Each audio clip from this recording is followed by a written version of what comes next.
क्या हाल है साथियों, मैं विकास तोमर आप लोग के अपने trustworthy channel collective study for success में आप लोग का बहुत बहुत स्वागत करता हूं। देखिए, आज हम लोग देखने वाले हैं 23 जुलाई का करंट अफेयर हिंदी इंग्लिश दोनों ही भाषाओं में। और उससे पहले आप लोगों को बताना चाहता हूं कि 2023 का यूपीएससी और यूपी पीसीएस का प्रीलिम्स कम मेंस दोनों इंटीग्रेटेड करके हम लोग पढ़ने वाले हैं। फाउंडेशन कोर्स है, मतलब फ्रॉम स्क्रैच, ठीक है ना। बिल्कुल कुछ भी या बहुत कुछ भी आता है लेकिन नहीं हो पा रहा सिलेक्शन, तो वहाँ से स्टार्ट करेंगे और बिल्कुल सिलेक्शन तक जाएंगे। मतलब जड़ से फल तक वाला जो अपना मोटो है उसको लेके जो है हमें करना, उसमें एक एक चीज़ करेंगे। मतलब सब एनसीईआरटी भी होंगी, रेफरेंस बुक्स भी होंगी, टेस्ट सीरीज भी होगी, चैप्टर वाइज टेस्ट भी होंगे। रोज लाइव डाउट डिस्कशन करता हूँ मैं, रोज रात को। अब वैसे तो 8 बजे था, लेकिन अभी बच्चों ने जो बोला कि 10 बजे करिए, तो 10 बजे मैं रोज उन लोग से बातें करता हूँ। वो बहुत ही ज़्यादा, वो मतलब आपको टीचर से बात करके और अपने डाउट पूछ कर और सुधार करने का मौका रोज मिले। खैर, तो आप लोग समझ ही सकते हैं। तो देखिए, आज ये टेलीग्राम चैनल जो है आप लोग ज्वाइन कर लीजिएगा, एकदम फ्री है। सारे नोटिफिकेशन आपको मिल जाते हैं। इस पीडीएफ जो ये करंट अफेयर की पीडीएफ है, साथ ही साथ जो एमसीक्यू मैं कराता हूँ आप लोगों को 10 बजे रोज वीडियो आता है, उसकी पीडीएफ, सब कुछ आपको यहाँ टेलीग्राम चैनल पे मिल जाता है। ठीक, पेड कोर्सेज की जानकारी 9650347272 पे आप लोग कर सकते हैं। आप लोग से एक और रिक्वेस्ट है, अगर आप लोग फ़ोन कर रहे हो, ठीक, फ़ोन कर रहे हो आप लोग, मान लो कोई डाउट पूछते हो, एक तो ये एक जो प्रथा चली हुई है रेवड़ी कल्चर वाली, कि आप पूछोगे, खूब डाउट पूछोगे, फ़ोन करके पूछोगे। मैं फ़ोन उठा लेता हूँ, बात सही है, ठीक है, लेकिन आप फिर आपको क्वेश्चन भी नहीं मालूम है क्या पूछना है, और आप फ़ोन करके मैं कुछ काम कर रहा हूँ उसमें डिस्टर्ब भी करते हो, और फिर अपने डाउट के साथ में मुझे भी डाउट में लाकर जो है आपको, एक व्यक्ति हैं उन्होंने क्वेश्चन कहा कि सर आपने कुछ पढ़ाया था, आर्टिकल बताया था, वो आर्टिकल वाले में सर वो उसका आंसर बता दीजिए। जब आपको खुद ही क्वेश्चन क्लियर नहीं, फ़ोन करो तो उससे पहले लिख के रखो कि क्या पूछने वाले हो, फिर फ़ोन बात करो। अपना भी टाइम वेस्ट करते हो, मेरा भी टाइम वेस्ट करते हो। आप हो सकता है खाली घूम रहे हो, मैं नहीं हूँ, मेरे पास बहुत काम है, लेकिन फिर भी मैं फ़ोन उठाता हूँ, मैं खुद ही फ़ोन उठाता हूँ। मेरा कोई जो है साला या भाई जो है फ़ोन नहीं उठाता, मैं खुद उठाता हूँ फ़ोन। ठीक मतलब मैं आपको बता रहा हूँ कि उसके बाद फिर क्वेश्चन पता नहीं, और आप पूछते रहेंगे कि सर वो था, ये था, वो था। डाउट खुद हो, मुझे भी डाउट लेके पूरा टाइम वेस्ट। तो ठीक ठाक जो है मैंने उनको बताया कि ज़रा आप पहले फ़ोन क्वेश्चन लिख के फिर फ़ोन कर पे बात किया करिए। तो इस तरीके से मत करिए, अपना भी टाइम वेस्ट करिए मत करिए, मतलब, और मेरा भी मत करिए। ठीक, आज के 10 मोस्ट इंपॉर्टेंट टॉपिक्स हैं जो कि प्रीलिम्स और मेंस एग्जामिनेशन में आ सकते हैं, वो हैं ये सारे, जिनको हम लोग देखेंगे विस्तार से। यूपीएससी, यूपी पीसीएस, बीपीएससी सभी में आ सकते हैं। देखो, इसमें एडिटोरियल के भी होते हैं, ठीक, और एक वीडियो मैं देने वाला हूँ जो कि एडिटोरियल हिंदी इंग्लिश, एडिटोरियल से संबंधित, संपादकीय संबंधित जितने भी आपको डाउट होते हैं ना, वो सब आपको उसमें क्लियर हो जाएंगे। और मैं लाइव करके दिखाऊंगा वो चीज़। ये नहीं है कि पहले से पढ़ लिया, कहीं से रख लिया, नोट्स बना लिए, फिर सामने पढ़ूंगा और सामने बताऊंगा कि कैसे आपको, जब आप क्या फील एक स्टूडेंट करता है वो चीज़ें। तभी मैं एमसीक्यू वाला भी आपको रोज ला रहा हूँ कि एग्जाम हॉल में आपको क्या के साथ क्या वो चीज़ें होती है, क्या चीज़ें आपको ध्यान देनी है और क्या चीज़ों में सुधार करनी है। ठीक, तो ये चीज़ें करेंगे। चलिए, पहला जो टॉपिक है वो है इंटरनेशनल रिलेशन संबंधित। देखिए, नॉर्ड स्ट्रीम, अगर आप देखो, नॉर्ड स्ट्रीम जो है ये एक, यहाँ पे इसको बड़ा कर लेते हैं, रशिया से एक पाइपलाइन जाती है जर्मनी को। ठीक, यहाँ पे देख रहे हो, ये बाल्टिक सी है, ये आपका एस्टोनिया, लाटविया, लिथुआनिया, और ये रशिया का हिस्सा है, कैलिनिनग्रैड इसको बोलते हैं। तो यहाँ पे जाती है ये नॉर्ड। इसमें जर्मनी यूरोप की सबसे बड़ी इकोनॉमी है, ये भी ध्यान रखिएगा।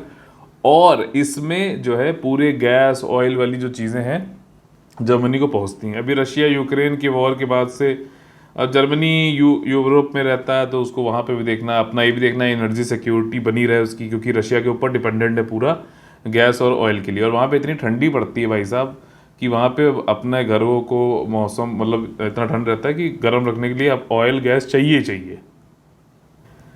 ठीक, तो इसके लिए अभी क्या है कि रशिया ने कुछ दिन के लिए ये पाइपलाइन जो है वो बंद कर दी थी। उन्होंने कहा कि हम मेंटेनेंस कर रहे हैं अब, लेकिन जर्मनी को लग रहा है, दुब दुब हो रही है, लुब लुब हो रही है, कि लग रहा है कि ये ओपन नहीं करेगा। ठीक है, तो खैर अब उसने ओपन कर दी है। रशिया भी जानता है कि सामने वाले को जो है रखो अपने साथ, ऐसा नहीं उसको डराओ, वो डरा भी रहे और आपकी बात भी माने। अगर आपने ये कह दिया कि भैया ख़त्म, तो फिर तो वो चला जाएगा, फिर वो ऑल्टरनेटिव देखने लगेगा। अभी उसको डिपेंडेंट बनाए हुआ है ना, ऐसे ही लोग रेवड़ी कल्चर रेवड़ी बांट बांट के अपने ऊपर डिपेंडेंट बनाते हैं लोगों को। ठीक, तो आत्मनिर्भर भारत इसीलिए जरूरी है, हम किसी ऊपर निर्भर ना रहें, ये चीज़ समझना जरूरी है। तो जर्मनी कह रहा था कि ये एनर्जी को रशिया जो है एक वेपन की तरह यूज़ कर रहा है और ये वो, खैर उसने ओपन कर दिया है रशिया ने। और ये पूरा मतलब थोड़ी बहुत दिक्कत इनको आगे फ्यूचर में भी आ सकती है, क्योंकि कभी भी रशिया जो है रोक सकता है गैस। और भैया एनर्जी कुछ भी हो जाए, घर में अगर बिजली ना आए तो आप क्या करोगे बताओ। तो वो वाली चीज़ है, घर अगर गर्म ना रहे, क्योंकि हमारे यहाँ तो खैर हम लोग तो उष्ण कटिबंधीय वाले क्षेत्रों में रहते हैं, लेकिन जो ट्रॉपिकल एरियाज, जो ये टेम्परेट एरियाज में रहते हैं ठंडी जगहों में, वो क्या करें। अगला टॉपिक है ज्योग्राफी से संबंधित, काली बेन। ठीक है, ज्योग्राफी भी और आर्ट एंड कल्चर से संबंधित है। अभी क्या है कि ये एक रिवर है, रिवर क्या रिवुलेट है, नाला बोल सकते हो आप इसे, नाला वो वाला नाला नहीं जो मतलब रिवुलेट जो होती है एक, जो है नदी में जुड़ती है। तो ब्यास और सतलज जहाँ पर मिलती है कपूरथला में, वहाँ पर ये नाला जाके जुड़ता है काली बेन नाम से। 165 किलोमीटर का रिवलेट है ये, ठीक, लंबी का, और ये 4 डिस्ट्रिक्ट से होते हुए जाता है। इसका महत्व बहुत ज़्यादा है, इस मतलब एक धार्मिक उसमें देखें तो महत्व बहुत ज़्यादा है। बाद में आऊँगा कि क्यों न्यूज़ में है, वो बड़ी मज़ेदार चीज़ है। ठीक है, आप यहाँ देख रहे होगे पानी पी रहे हैं। तो क्या है कि जैसे आप लोगों ने सुना होगा कि एक पीपल के पेड़ के नीचे जो है, बोधि ट्री के नीचे जो है आप बुद्धिज़्म, मतलब जो गौतम बुद्ध थे उनको एनलाइटनमेंट मिला। उसी प्रकार से सिख धर्म में अगर देखें तो गुरु नानक देव जो थे वो आपके वो यहीं रहते थे। ठीक है, आपका सुल्तानपुर लोधी में, और इस रिवर के पास में रह के उन्होंने एनलाइटनमेंट प्राप्त किया, ऐसा बोला जाता है। और अपनी बहन के साथ में रहते थे वो यहाँ पर गुरु नानक देव जी। बहन का नाम क्या है, बेबे ननकी। बेबे ननकी। एक दिन ऐसा बताते हैं कि इन्होंने डुबकी लगाई नानक देव जी ने, और एक दिन छोड़ के फिर तीसरे दिन बाहर आए, और बाहर आने पर मतलब गायब हो गए उस एक दिन, पता ही नहीं कहा। तीसरे दिन बाहर आए और आने के बाद उन्होंने एक मूल मंत्र जो है, जो सिख रिलीजन में काफ़ी महत्व रखता है, मूल मंत्र बताया, बोला, रिसाइट किया, मतलब गाया। ठीक है, तो ये पढ़ी मतलब। तो ये वाला जो जगह है ये काफ़ी जो है इंपॉर्टेंट हो जाती है एनलाइटनमेंट और ये सब सिख रिलीजन में। अभी यहाँ पे जो चीफ मिनिस्टर हैं आपके पंजाब के, ठीक है, कॉमेडियन रहे हैं पहले, मुख्यमंत्री भगवंत मान, तो ये गए हुए थे और इन्होंने यहाँ पर देख रहे हो ग्लास में पानी निकाल कर और सीधे पी लिया। और भाई साहब अभी ये दिल्ली में अपोलो में एडमिट हो गए। तो उसके पीछे रीज़न क्या है, यहाँ पर देखो 80 गांव, ठीक, उसमें बड़े छोटे कुछ टाउन भी हैं, आधा दर्जन, और यहाँ पे कई सारी जो है इंडस्ट्रियल वेस्ट, घरों का वेस्ट, सब कुछ उसमें जा रहा है। और आप खाली शोबाजी करने के चक्कर में, ठीक, आप ऐसा नहीं कि बिल्कुल साइंस को दरकिनार ही कर दो। ठीक है, यहाँ पे क्लीनिंग प्रोजेक्ट भी स्टार्ट किया गया था, और इसको काली बैन भी इसीलिए बोला जाता है क्योंकि ये काला पानी हो गया था बिल्कुल, इतने ज़्यादा जो है इसमें इंडस्ट्रियल इफ्लुएंट्स और ये सब जा रहे थे। तो यहाँ पे ऐसे मतलब बचकाना हरकत करना और सीधे पानी पी लेना कि कुछ हो नहीं सकता, धर्म के नाम पे थोड़ी ना आप कुछ भी मतलब क्या मतलब क्या आग में कूद जाओगे या जो भी है। तो ये बीमार पड़ गए इसलिए। बाकी जो सिख धर्म से संबंधित जो यहाँ पर इसकी इम्पोर्टेंस वो हमने समझ ली, और वो ज़्यादा इम्पोर्टेंट, क्योंकि कई बार हम लोग ये तो पढ़ते हैं कि जो है केवल्य ज्ञान जो है जैनिज़्म में कहाँ किसने प्राप्त किया, बुद्धिज़्म में गौतम बुद्ध जी ने कहाँ पे प्राप्त किया, लेकिन सिख के उसमें आपने कभी पढ़ा था क्या? नहीं पढ़ा था। अगर नहीं पढ़ा था तो ये ज़्यादा इंपॉर्टेंट हो जाता है। अगला जो टॉपिक है वो है हेल्थ इश्यूज से संबंधित, एन्यूरिज्म। एन्यूरिज्म यानी कि धमनी विस्फार। धमनी क्या होता है? आर्टरी होती है ना, जो खून की जो नलियाँ होती हैं उनको धमनी बोलते हैं। ठीक, और ये जो धमनियाँ, आर्टरियाँ हैं, ये हमारे शरीर में बहुत जगह होती हैं। ठीक है, हार्ट में एक ओवर्टा होता है, सबसे बड़ी तो धमनी यही होती है। तो इसमें क्या सिस्टम है कि अगर ये धमनी जो है स्वलन हो जाए, मतलब फूल जाए, सूज जाए, ठीक, तो ये शरीर में कहीं पे भी सूज सकती है, लेकिन ब्रेन में ज़्यादा सूजती है। तो जो है काफ़ी दिक्कत होती है। कई बार हो सकता है कि ये मतलब फट भी जाए, खून बाहर भी आ जाता है। तो यहाँ पे आप लोगों ने सुना होगा एक जो है गेम ऑफ थ्रोन्स, नाम सुना होगा। उसमें जो मेन करेक्टर थी डेनेरिस टारगेरियन नाम था इनका, जो वो डायनासोर, सॉरी जो क्या था, ड्रैगन को जिसके पास थे, ड्रैगन को अपने बच्चे बताती थी। एमिलिया क्लार्क उनका नाम है कैरेक्टर का, और मतलब जो ओरिजिनली, तो उनको जो है ब्रेन में इस तरीके के 2 एन्यूरिज्म हो गए थे, ठीक, 11-12 में, तब भी उन्होंने गेम ऑफ थ्रोन किया। तो मेन चीज़ वही है कि ये सूजन हो जाती है शरीर के किसी भी हिस्से में, धमनियों और नसों की सूजन हो जाती है, दीवारें वहाँ कमज़ोर हो जाती हैं और हो सकता है फट भी जाए, ब्लीडिंग भी हो सकती है। तो बस इतना ध्यान रखिएगा एन्यूरिज्म किससे क्या संबंधित है। हाँ, इसमें यह है कि भाई साहब अगर कोई ज़्यादा सुट्टाबाजी कर रहा है, एज वेज का भी चक्कर होता, हाई कोलेस्ट्रॉल है, ठीक। अच्छा, कोलेस्ट्रॉल आप लोगों को पता है कि ऐसा नहीं कि कोलेस्ट्रॉल लोग बोल देते हैं कोलेस्ट्रॉल बढ़ गया, कोलेस्ट्रॉल बढ़ गया। तो कोलेस्ट्रॉल भी 2 तरीके का होता है, एक लाइट डेंसिटी कोलेस्ट्रॉल होता है और एक हाई डेंसिटी कोलेस्ट्रॉल होता है, ठीक। लाइट डेंसिटी वाला खराब होता है, हाई डेंसिटी वाला नहीं।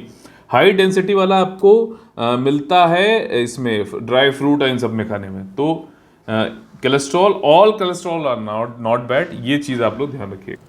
हाइपरटेंशन, टिश्यू डिसऑर्डर, इन सब में ये एन्यूरिज्म हो जाता है, ठीक। इसमें एक फ्लो डाइवर्जन स्टेंट लग जाता है जिससे आराम मिलता है। अगला टॉपिक है crime against schedule caste and schedule tribe, यानी कि अनुसूचित जाति और अनुसूचित जनजाति के अगेंस्ट में जो अपराध हो रहे हैं उससे संबंधित मिनिस्ट्री ऑफ होम अफेयर्स ने एक डेटा रखा लोकसभा में, ठीक है। तो इन्होंने ये बताया कि 2018 से लेकर 2020 के बीच में क्या क्राइम्स बढ़े हैं, कितने रजिस्टर हो रहे हैं, कितनों पे चार्जशीट आई है, कितने पे अभी जो है प्रोब पेंडिंग है। तो 2018, 19 और 20 इन तीनों का आंकड़ा दिया गया है। तो आप लोग को मतलब ये अगर पूछा जाए या फिर इंडियन सोसाइटी वाला आपका पेपर है, जीएस पेपर 1 सोशल इश्यूज, उसमें तो आपको जो है पूछ सकता है। उसके अलावा जो गवर्नेंस वाला पार्ट है पेपर नंबर 2 में, उसमें भी आ सकता है कोई क्वेश्चन, या फिर एसए में, ठीक है। तो वहाँ पर आप ये बता सकते हो कि ये रिपोर्ट अभी आई थी, इसमें बताया गया कि लगातार केस भी बढ़े हैं, चार्जशीट भी बढ़ी है और पेंडिंग प्रो भी बढ़े हैं, मतलब अभी पेंडिंग भी हैं कई सारे केसेस दोनों के ही खिलाफ, चाहे वो एससी हो चाहे एसटी हो, अनुसूचित जाति हो या फिर अनुसूचित जनजाति हो। टॉप 2 कौन है जिनके खिलाफ, मतलब ऐसे स्टेट कौन से हैं टॉप 2 जिनमें जो है केस रजिस्टर्ड हुए हैं? तो यूपी और बिहार आपका शेड्यूल कास्ट के केसेस में टॉप 2 हैं। यूपी और बिहार में जो है अनुसूचित जातियों के ऊपर काफ़ी ज़्यादा जो है अत्याचार अपराध होते हैं। वहीं आप देखो तो क्राइम अगेंस्ट शेड्यूल ट्राइब्स यानी कि अनुसूचित जनजाति के बारे में अगर देखोगे तो वहाँ पर एमपी और राजस्थान में ज़्यादा होते हैं, ठीक। तो ये चीज़ लगातार अपराध बढ़ रहा है, ये भी देखने वाली चीज़ है। यूपी बिहार एससी के लिए और एसटी के लिए एमपी राजस्थान में ज़्यादा शेड्यूल ट्राइब है, तो ये भी एक चीज़ है, ठीक है। बाकी ये पीडीएफ आप लोग को टेलीग्राम चैनल पे मिल जाएगी, ज्वाइन कर लेना, लिंक डिस्क्रिप्शन में दे रखा है, ठीक। और जो वीडियो हमारा वो 2023 का इंटीग्रेटेड कोर्स के बारे में है वो भी मैंने डिस्क्रिप्शन में दे रखा है, तो उसको भी आप लोग देख सकते हो, डिस्क्रिप्शन बॉक्स में दे रखा है नीचे। नहीं तो यहाँ पर जो है, यहाँ पर साइड में आप देखोगे तो यहाँ पे आई बटन आएगा, उसमें भी आपको मिल जाएगा, ठीक है। इंटरनेशनल रिलेशन संबंधित अगला टॉपिक है इंडिया यूके के बीच में समझौता ज्ञापन यानी कि मेमोरेंडम ऑफ अंडरस्टैंडिंग और mutual recognition of academic qualification. अब इसमें ऐसा होता है कि कई सारे बच्चे भारत से और यूके से एक दूसरी कंट्रीज़ में हम लोग के यहाँ आते जाते रहते हैं और किसी शैक्षिक संस्थानों में उच्च यानी कि हायर एजुकेशनल इंस्टीट्यूशन में जाके पढ़ते हैं, ठीक। अब वो क्या है कि अगर म्यूचुअल रिकॉग्निशन हो जाए, मतलब कोई व्यक्ति मान लो यहाँ से उसने बीबीए किया और वो एमबीए करने चला गया कहाँ, यूके में, तो वहाँ पे जो उसको डिग्री मिले उसको मान्यता दे हमारे भारत की इंडस्ट्री वाले भी, एजुकेशन संस्थान भी, और जो भी आपका एम्प्लॉयमेंट देने वाले हैं वो सब, तो उसको मान्यता दोनों लोग जो है, मान लीजिए यूके से कोई इंडिया में आया, ठीक है, तो उसको भी जो है मान्यता मिले और दोनों लोग जो है कहीं भी पढ़ें तो उनको बस अच्छी शिक्षा मिले जहाँ पे भी जिसको सही लग रहा है और दोनों जगह उसको रिकॉग्निशन हो, तो बढ़िया बात है। तो इसी के लिए जो है समझौता ज्ञापन हुआ है। और इंडिया यूके के बीच में आपको पता है कि अभी वर्चुअल समिट हुआ था मई 2021 में मोदी जी के बीच में, और जो है यूके के उस समय शायद बोरिस जॉनसन ही होंगे, तो उसमें एक कंप्रिहेंसिव रोड मैप रखा गया था 2030 तक के लिए, ठीक है। तो उसमें एक एजुकेशन और ये बहुत बड़ा एक पिलर है, और इंडिया का जो नेशनल एजुकेशन पॉलिसी है 2020 वाली, उसके अनुसार इन सब जो MOU साइन हुआ उसमें भी चीज़ें रखी गई हैं। काफ़ी लैंडमार्क मूवमेंट है, वही सब खाना पूर्ति वाली बातें हैं। दोनों लोग हायर एजुकेशन में कहीं भी पढ़ो, रिकॉग्नाइज किया जाएगा। ठीक, अगला टॉपिक है आर्ट एंड कल्चर संबंधित राजा सरफोजी एंड शिवाजी। तो ये शिवाजी वो नहीं है, जो है छत्रपति शिवाजी वो नहीं है। एक अगर आप देखो तो थांजावुर कहाँ पर है? केरला में। तो वहाँ पर एक राजा थे, राजा सरफोजी, ठीक, 19वीं सदी में। तो उस समय क्या है कि उनकी और उनके बेटे शिवाजी, सरफोजी के जो बेटे थे शिवाजी, उनकी एक मूर्ति थी सरस्वती महल थांजावुर में, वो चोरी हो गई थी। चोर लोग तो हर जगह हैं, आपको पता ही है, चेपा चापी वाला गिरोह कितना तगड़ा है, ठीक है। तो चोर जो थे वो याली पेंटिंग चुरा के उन्होंने मतलब चोरी करके भेज दी जहाँ भी उनको भेजना था। अभी जो CID है, जो वो नहीं ACP प्रद्युमन वाले नहीं, रियल की CID जो है, उसमें जो आइडल विंग है, जो मूर्ति वूर्ति वाले जो संबंधित हैं आर्ट एंड कल्चर संबंधित, तो उन्होंने जो है इसको ढूंढ निकाला है कि ये पेंटिंग US में है। सोचो, एसेक्स म्यूजियम मैसेच्यूसेट्स में जो है ये पेंटिंग उनको मिल गई है। ठीक, तो सरफोजी राजा थांजावुर के हैं, सरस्वती महल से चोरी हुई थी मूर्ति। और 1800,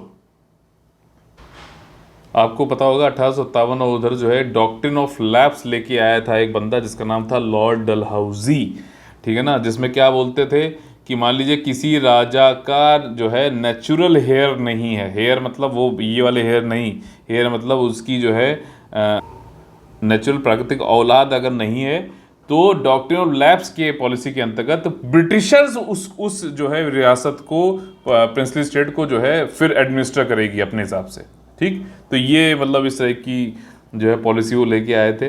तो हिस्ट्री ऑफ पेंटिंग वही है कि थांजावुर में पूरी एब्सोल्यूट पावर तो थी नहीं। ये सरफोजी जी जो हैं, ये इनको ब्रिटिशर्स नहीं बैठाया था, इनके जो एक स्टेप ब्रदर थे उनको हटाकर 1832 में, और इन्होंने रूल किया 1855 तक, तब इनके ये शिवाजी जो लड़के थे वो आ गए थे। डॉक्ट्रिन ऑफ लैप्स के अंतर्गत भैया जो है, फिर ये सक्सेसर इनका कोई था नहीं शिवाजी का, तो डॉक्ट्रिन ऑफ लैप्स के अंतर्गत इसको जो है ब्रिटिश ने फिर रूल करना चालू कर दिया। और फिर बाद में ये पेंटिंग भी एक बनाई गई थी जो चोरी हो गई थी, जो कि अब वापस मिल गई है। थांजावुर कौन से स्टेट में है, फिर से कमेंट करके बताइएगा।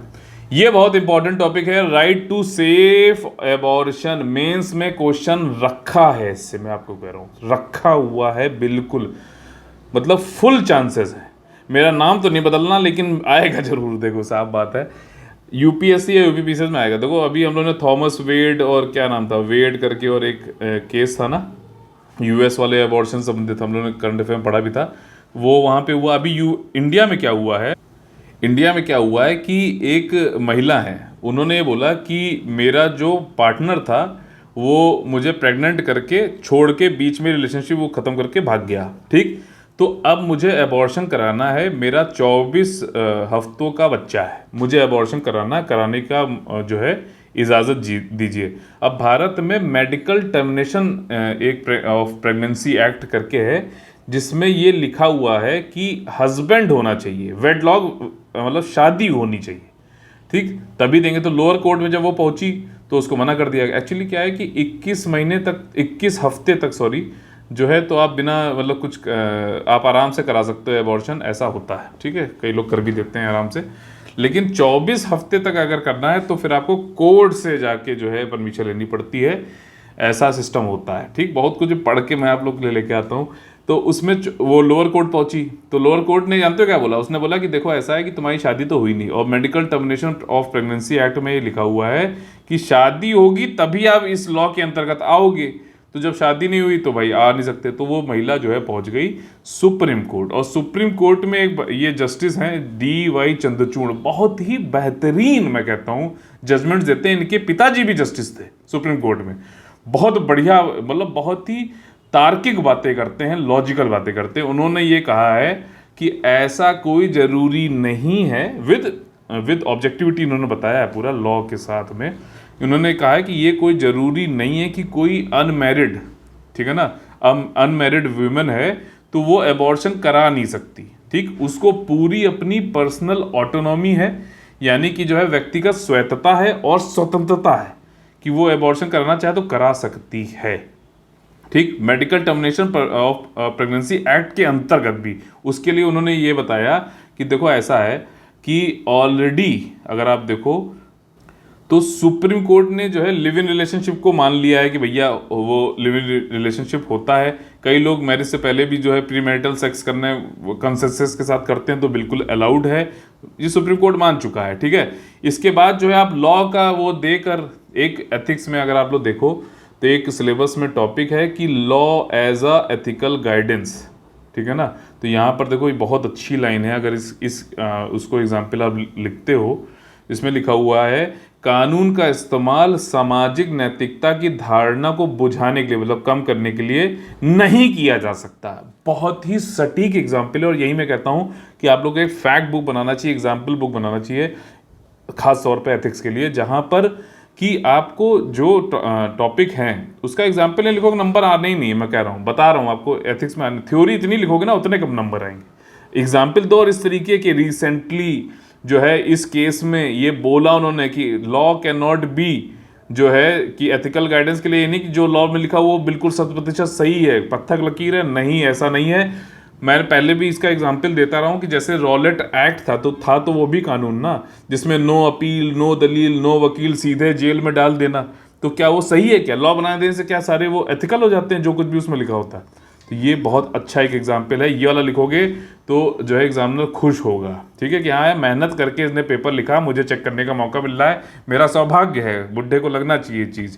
ठीक, मतलब बहुत ही ऑनर के साथ में जो भी एग्जामिनर है उनके लिए। तो यहाँ पर उन्होंने दूसरी बात कही कि एक तो जो है लिव इन रिलेशनशिप को मान लिया है बेंच ने, दूसरी बात जो है अभी ये वाला जो एक्ट था medical termination of pregnancy act, उसमें 2021 में चेंज कर दिया गया, हस्बैंड शब्द को हटाकर पार्टनर कर दिया गया है। ठीक, ओ मेरे पार्टनर, तो वही वाली चीज़ है, जब पार्टनर कर दिया गया तो हस्बैंड वाली बात ही खत्म हो गई। लोअर कोर्ट को मतलब जो बैठ के जिसने जजमेंट दिया था, मतलब कोई लुल्ल आदमी था मुझे लग रहा है, उसने मतलब कुछ पढ़ा ही नहीं था ये सब। ठीक, लेकिन ये चंद्रचूड़ जी जो हैं भाई साहब, ये तो पूरा निचोड़ देते हैं, निचोड़ के पढ़ते हैं पूरी चीज़। उन्होंने बाकी इसके बाद तीसरी चीज़ बोली कि जो आर्टिकल नंबर 21 है, जिसको हम लोग क्या बोलते हैं, फंडामेंटल ऑफ फंडामेंटल राइट्स, अगर अंबेडकर जी ने भी ये कहा था कि अगर सारे मौलिक अधिकार हटा दिए जाएं और सिर्फ 21 आर्टिकल नंबर 21 को छोड़ दिया जाए तो सारे फंडामेंटल राइट उससे जो है हम डिराइव कर सकते हैं।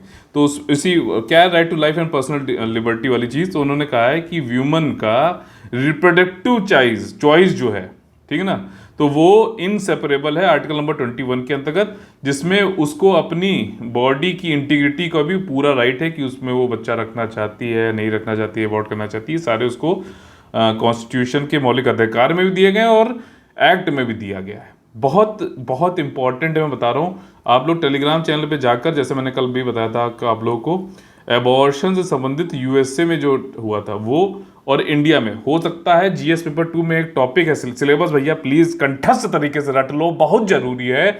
उसमें एक टॉपिक है सिलेबस में, कंपैरिजन ऑफ कॉन्स्टिट्यूशंस करके। क्वेश्चंस नहीं आते हैं उससे मुझे मालूम है, लेकिन यहाँ पे ये पूछ सकता है, दो पूछ सकता है इस बार, दो तरह के क्वेश्चन।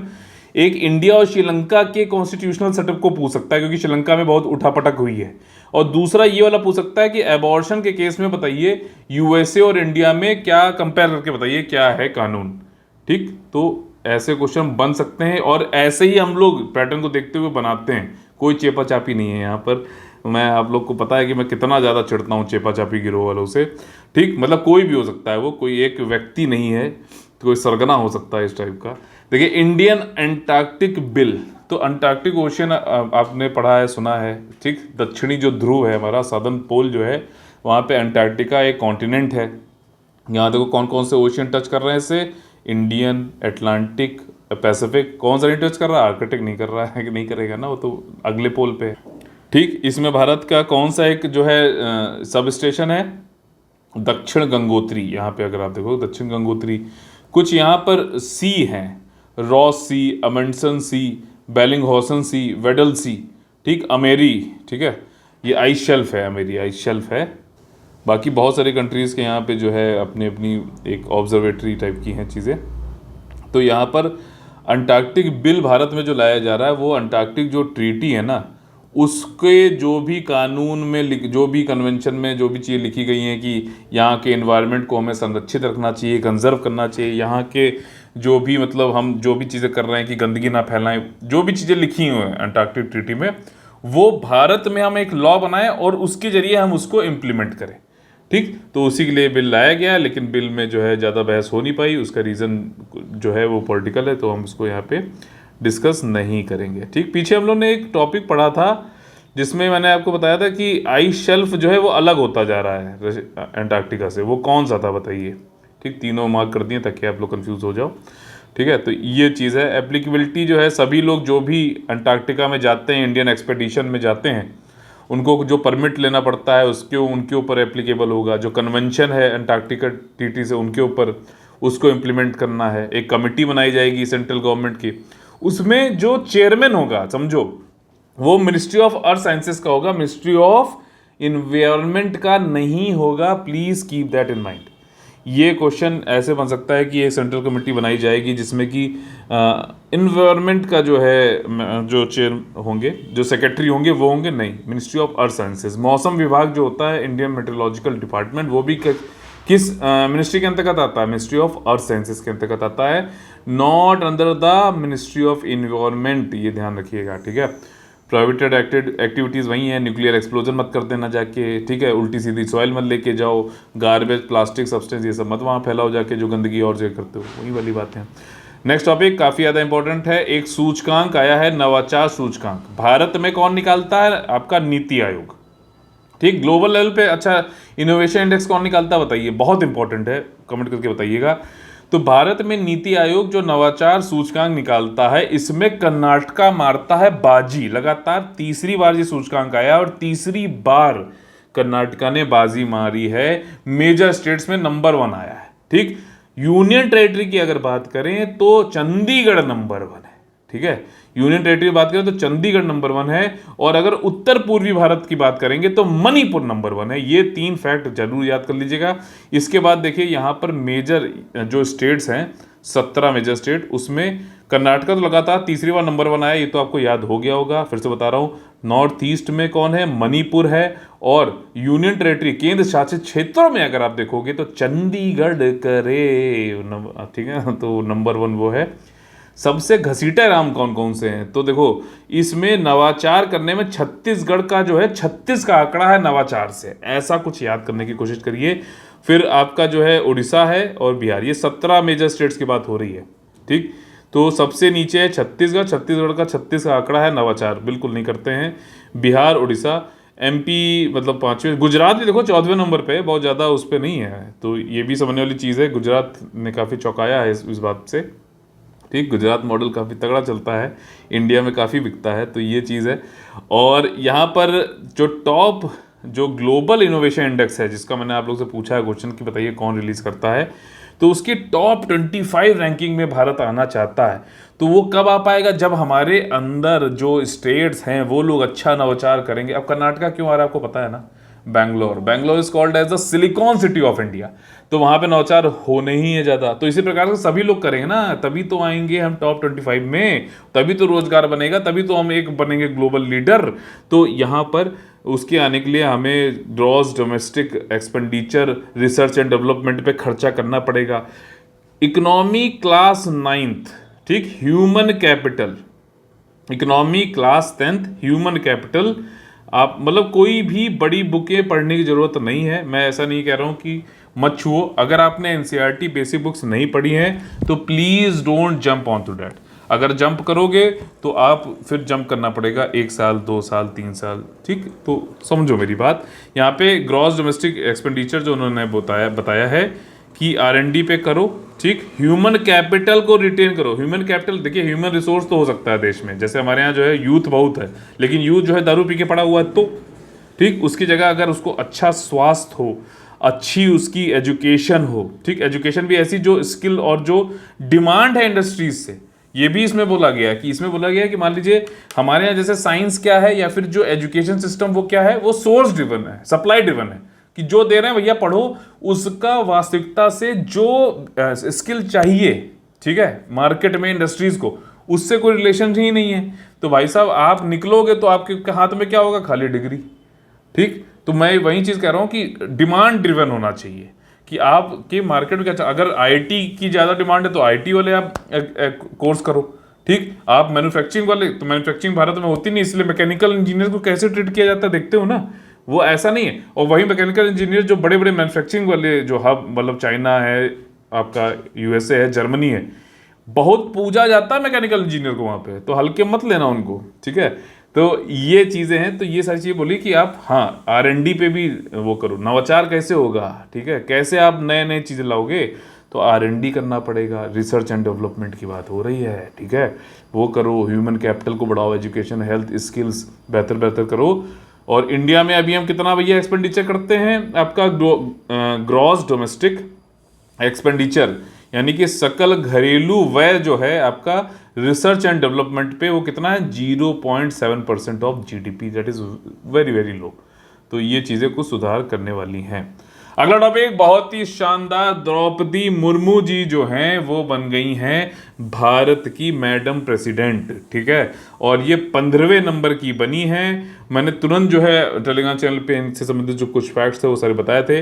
पहली ट्राइबल व्यूमन है जिनको जो है प्रेसिडेंट बनने का मौका मिला है, साथ ही साथ सबसे यंगेस्ट भी हैं। इससे पहले महिला कौन थी जो बनी थी जो है प्रेसिडेंट, प्रतिभा पाटिल, प्रतिभा पाटिल, ठीक। तो ये झारखंड की गवर्नर भी रह चुकी हैं और एनडीए की तरफ से कैंडिडेट थी। इनको हालांकि जो वोट मिलने थे वो उम्मीद से ज़्यादा मिल गया, क्यों, क्योंकि जो अपोजिशन वाले थे, जो यशवंत सिन्हा जी को जो कैंडिडेट थे दूसरे प्रेसिडेंटशिप के लिए, उनको जो पहले बोल रहे थे कि करेंगे सपोर्ट, और उनको सपोर्ट नहीं किया, बहुत ज़्यादा क्रॉस वोटिंग हुई। उम्मीद से ज़्यादा जो है द्रौपदी मुर्मू जी को जो है वोट मिले। 4 राउंड में 64% इनको वोट मिले, 2824 वोट मिले टू बी प्रिसाइज। प्रेसिडेंट के इलेक्शन में मैंने आपको बताया है, सिर्फ जो निर्वाचित डायरेक्टली इलेक्टेड जो एमपी एमएलए होते हैं वहीं लोग खाली वोटिंग करते हैं।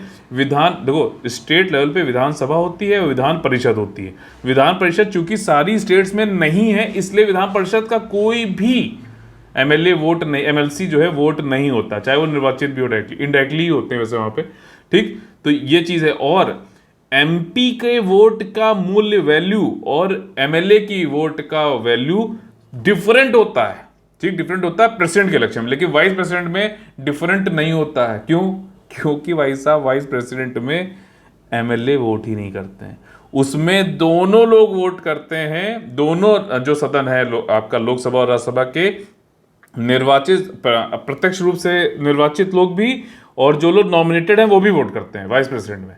तो ये कुछ देखो पॉलिटी में कंपेयर, पहले तो आप पढ़ो अलग अलग प्रेसिडेंट क्या है, वाइस प्रेसिडेंट क्या है, फिर उनको कंपेयर करके ही पढ़ो, जब दोबारा तिबारा चौबारा जब भी पढ़ो तब भी, ठीक। तो यहाँ पे इनको जो है काफ़ी अच्छी वोटिंग हुई। द्रौपदी मुर्मू जी जो हैं वो संथाल ट्राइब से हैं, बिहार का जो है, बिहार के मेंस में संथाल अलग से जो है एक टॉपिक दे रखा है, जरूर याद उसको मतलब अच्छे से पढ़ लीजिएगा, आएगा जरूर। मयूरभंज से ये में पैदा हुई थी। ओडिशा में इन्होंने जो है पढ़ाई वढ़ाई पूरी करी है, एमएलए भी रह चुकी हैं, मंत्री भी रह चुकी हैं 2000 से लेकर 2004 तक।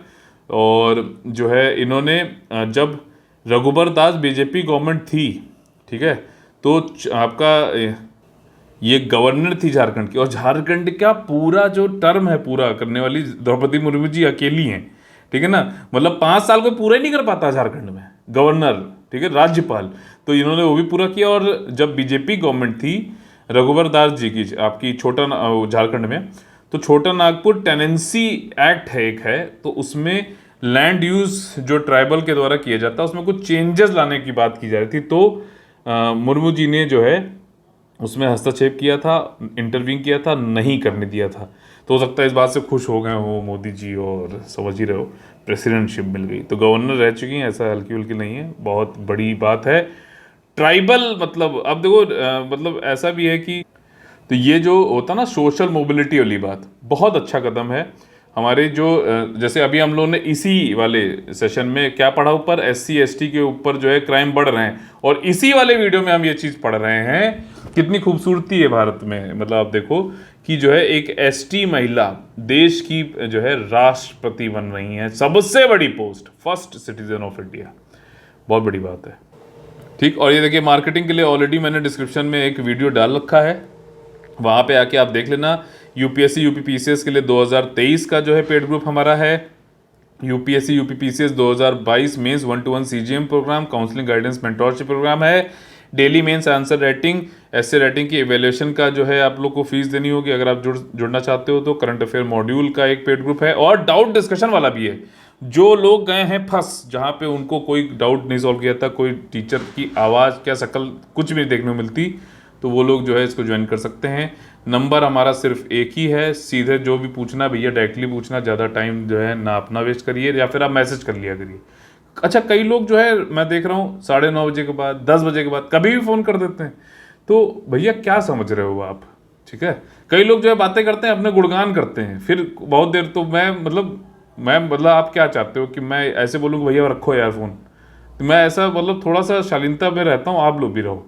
ठीक, अपने गुणगान मत करो यार, अपना जो करते हो करो। आप कहीं काम कर रहे हो, कहीं कुछ पोस्ट में हो, कोई फ़र्क नहीं पड़ता है। अगर आपको जो है ये सिलेक्शन लेना है, आपको पढ़ाई करनी है, तो आप उस पर आओ, बात करो सीधे। अगर आपको डाउट पूछना डाउट पूछो, पेड ग्रुप ज्वाइन करना है करो, नहीं करना है तो मत करो। उसके लिए मैं जो है लल्लो चप्पो नहीं करने वाला हूँ। ठीक है, क्योंकि आप अगर आ रहे हो, आपको सिलेक्शन, आप सीरियस हो तो बिल्कुल ज्वाइन करोगे। नहीं सीरियस हो, आपको लग रहा है कहीं और, हाँ जहाँ एडवर्टीजमेंट ज़्यादा आता है वो उसका करना है तो उसका करो आगे, कोई टेंशन नहीं है। कोई टेंशन नहीं है मेरे भाई ज़्यादा, लेकिन जो है ना टाइम वेस्ट मत करिए अपना भी और ना मेरा। ठीक है, तो 9650347272 जो नंबर है, सीधे कोई डाउट भी है तो पूछिए, बेझिझक पूछिए, लिख के रखिए। ठीक है, डाउट अपना जो है उसको मेरे ऊपर डाउट डाल के टाइम वेस्ट ना करिए। ठीक, कई बार ये चीज़ बोल दी है काफ़ी, क्योंकि मैं बड़ा परेशान हो जाता हूँ, भावुक हो जाता है। एक तो मुझे बोला नहीं आता, फिर बोलूँगा तो फिर बोलता ही हूँ मैं ढंग से। ठीक है, तो यहाँ पे पेमेंट डिटेल्स है 2023 वाले के लिए इंस्टॉलमेंट की भी सुविधा है। 5,000 रुपये इनिशियली आप देकर जो है ज्वाइन कर सकते हो। अब देखो जो ये कोर्स है प्रीलिम्स और मेंस दोनों के लिए 2023 वाला, ठीक, 25,000 रुपये है। अगर आप यूपीएससी या यूपीपीसीएस का ज्वाइन करते हो तो आपको 3,000 रुपये एक्स्ट्रा देने हैं। ठीक, कई जो कोचिंग हैं जिनके एडवर्टीजमेंट आते हैं, जिनकी बढ़िया बढ़िया वेबसाइटें हैं, जिनके जो है बहुत ज़्यादा सेंटर हैं, 90,000 रुपये लेते हैं सिर्फ पेन ड्राइव के। समझ रहे हो? अब उसके लिए वहाँ ना कोई पूछता ना जांचता, जाके पैसे जमा कराते हैं। तो देखो, आप वहाँ जमा कर दो, मुझे जमा कर दो, मुझे दे दो, किसी को भी दे दो, लेकिन अगर आप पढ़ नहीं रहे हो, हाँ ये जरूर है कि मैं आपके साथ पर्सनली जुड़ा रहता हूँ। वो लोग तो कुछ पूछते भी नहीं है कि क्या हुआ भैया तुम्हारा, तुमने हमारे साथ एडमिशन लिया था। और यहाँ पे हम रोज़ लाइव डाउट डिस्कशन करते हैं। There is a major difference in that. रोज़ सुधार करने की ज़रूरत है। अगर आपको इस इंफॉर्मेशन वर्ल्ड में कोई ऐसा व्यक्ति मिल जाए जो आपको रोज़ बताता चले कि भैया ये बात है, इस समय ये जगह पर आपको ये कदम लेना है, तो यूपीएससी और यूपीपीसीएस जैसे एग्ज़ामों में इससे बड़ी कोई और बात नहीं है, क्योंकि सब लगे हैं आपसे पैसा खींचने में। ठीक, मैं यहाँ पे कह रहा हूँ कि आप जो हमारे फीडबैक हैं उनको ढंग से सुनो। ठीक, और अगर आपको कोई डाउट होता है, जहाँ आपको सही लगता है वहाँ जाओ। ठीक, कुएं की गहराई कितनी है नापो, और उसके बाद फिर ऊपर निकल पाना तो आ जाना। ठीक, कोई टेंशन वाली बात नहीं है। और इंस्टॉलमेंट कर सकते हो। एक यहाँ पे कोट है हमारा, जैसे कि हम लोग करते हैं रोज़ मोटिवेशन के साथ में एंड करते हैं, एक तूफान में कभी ताश का घर नहीं बनता। ताश के घर बनाओगे तूफान में। ठीक, रोने से कभी बिगड़ा मुकद्दर नहीं संवरता। दुनिया को जीतने का हौसला रखो। भाई कुछ भी हो जाए, कितनी प्रॉब्लम आ जाए, हौसला ही नहीं है तो क्या करोगे? ठीक, रोने लगोगे क्या? रोने लोगे तो मैं बता रहा हूँ, दुनिया इतनी मीन है, इतनी ज़्यादा जो है इतने ज़्यादा निगेटिव लोग हैं। अगर आपको देखेंगे परेशान है ना, आपसे और ज़्यादा एक्सप्लॉइट करके आपकी जो है कमजोरी, कई लोग तो गर्जू ढूंढते हैं। ये बड़ी एक बात याद आ गई कि मुझसे एक आ गया था, अच्छा तुम इसलिए नहीं हमसे काम करना चाहते हो हमारे साथ क्योंकि तुम गर्जू नहीं हो। तो जो लोग आपके साथ काम करते हैं बेचारे गर्जू हैं, इसलिए रुके हुए हैं। तो ये बात पता चली कैसे याद आ गई। खैर, तो दुनिया को जीतने का हौसला रखो। एक बार हारने से कोई फकीर नहीं बनता, समझना। एक बार कोई हार गया तो कोई फकीर नहीं बनता, और एक बार जीतने से कोई सिकंदर नहीं बनता। सचिन तेंदुलकर है तो वो इसलिए है क्योंकि उसने कंसिस्टेंटली वही जो लोग जिंदगी में एक बार नहीं कर पाते उसने कई बार किया है। जय हिंद, जय Bharat, all the very best है। वंदे वंदे मातरम।